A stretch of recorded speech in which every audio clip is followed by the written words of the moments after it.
Hi, it's Laura with Following the Paper Trail, and I have the much awaited tutorial for how I made my gatefold paper bag album. In case you haven't watched the video, this is my latest version of it. The pink mini album, that was the original one I made, is off to the high bidder, and so I made a Christmas version.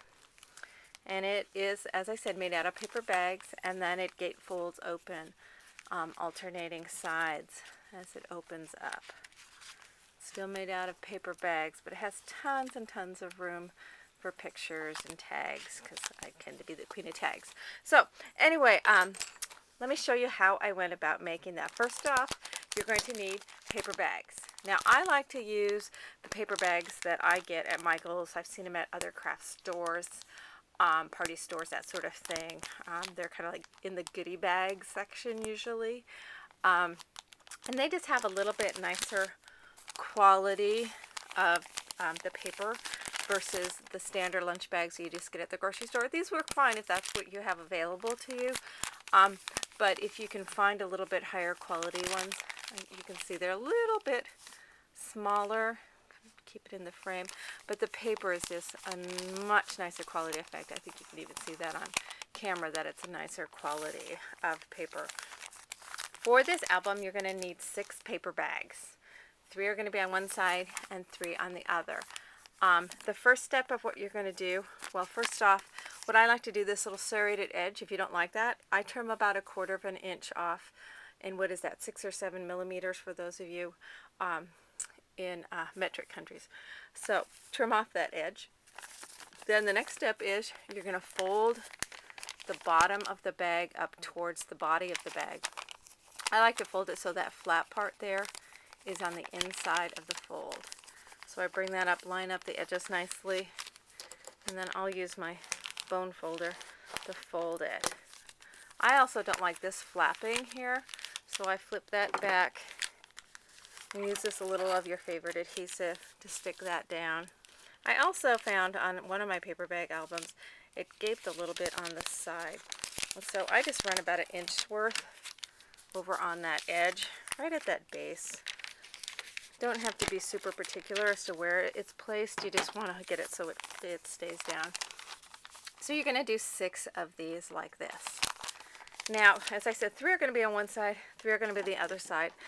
And I have partially assembled one of the books here to show you. It has, between the bags, it has an attachment piece that you're going to be making out of cardstock. Then there's your bag, the attachment piece, and it gives you a pocket here on the flap and a pocket here. This part of it will get covered up, and you'll see that in a few minutes. Here's the bag, the connector, the bag, and then the back cover. I'm going to do the exact same thing over on this other side. And as you can see, the bags then run consecutive. Here's 2 different color bags, so it'll go flap, pocket, flap, pocket. On previous versions of paper bags, which I still use, I put the big parts back to back and the flap parts back to back. So this version, they run this way. So here I've got the paper bags that I use also come in color, so I'm using these burgundy colored ones on this Christmas album. And I like how that kind of looks. So what we're going to be doing next, after we get our bags all prepped and ready to go, is we're going to be making those connector pieces right here. So first what you're going to need to do is you're going to need to measure the depth of your bag. This is the depth of the bag. Then you're going to measure the width of your bag. So you're going to do the depth of your bag, the width of your bag. So you're going to be cutting your paper twice the depth and twice the width, plus 1/2 inch or 12 millimeters up at this top edge. So this one actually works out with the Michael's paper bags. It works out to be 5.5 inches by 9.5 inches. But you'll need, especially if you're using standard grocery type paper bags, you're going to need to measure it. Then you're also going to be cutting at an angle. Now because this has mirror image with 2 sides, you're going to be cutting 4 of them because you need also to connect to your covers. So you're going to need one more than the number of bags you have. So if you decided you wanted to do 4 bags on each side, you would need 5 of these rather than 4. But you're going to cut 4 of them at this angle and up, and 4 of them at this angle and up. So it is going to end up looking like that. So, but before you cut it, let me back up just a little bit.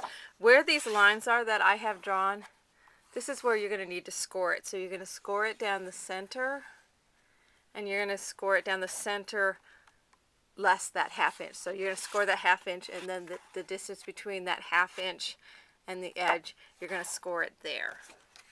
So I have this one to where I've cut that piece off. So I have 4 of them that are going to look like this, and 4 of them that are going to be the opposite. So if you have a paper that is patterned, you can use a double-sided pattern paper, or if you have a paper that has a texture, you want to make sure that you're cutting a mirror image, or if it's just smooth paper, you can just cut them all the same and flip some of them. But what you're going to do next is you're going to fold up that little 1/2 inch, and I use my bold folder to make the crease nice and strong. Then you're going to fold it at that midpoint, and then I just do this one by hand at this point, folding it this way, and I'm going to fold it this way as well because it's going to get folded both ways. I'm then going to run on the side of the fold opposite where this angle is. I'm going to run some adhesive. I'm also going to run some adhesive on that little tab, and then I will fold it in half. You don't want to run the adhesive on this side because it'll show up here at this tip. So there's going to be adhesive here and here. So then when you fold this in half, give it another quick press with your bone folder. There's your connector. So you're going to have 4 of them that are with this angle on one side, and you're going to have 4 of them with the angle over on the other side. Now I like to cut this part out, and of course it would have been easier to cut it out prior to folding this up, but I always seem to forget. So I just stick my circle punch in side. I have the center line marked, and I eyeball it. If you're real particular, you can measure it. And I just punch that out. That just gives a little finger grab area. So then this is going to attach, as you can see on this one. Here's one of the bags, and it's going to attach between this part that I had the little cutout. This pocket's going to attach to the flap, and here's the main part of the next bag.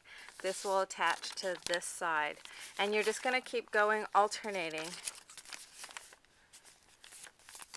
So then we have another one. We'll attach this bag, since that's the angled, gets attached to the body of the bag next to it, and then we have a flap. So this guy, that little pocket, is going to get attached to the flap. This will get attached to the cover. This one will get attached to the cover. Now when I am attaching these, I use that super sticky red tape. I use the 1/2 inch tape, and I run a line of it near the edge.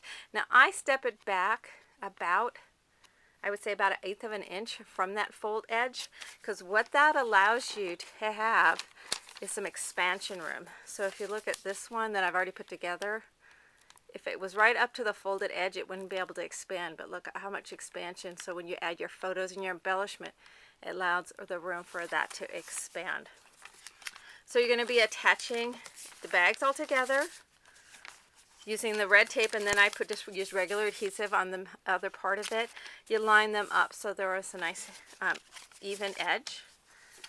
I'm then going to attach this one to my back cover. Now I make my back cover about 1/2 an inch wider than my bags so that it covers over the edge. And you have to determine how wide you want it, how much you want your bags to mesh together. Now for these bags that I use from Michaels, I have a 5x8 back. And I'm going to run out of time, so these will get attached here, and then in the front I'll also have some covers that get attached. This is a 4x5 cover, and this is a 4x6 cover.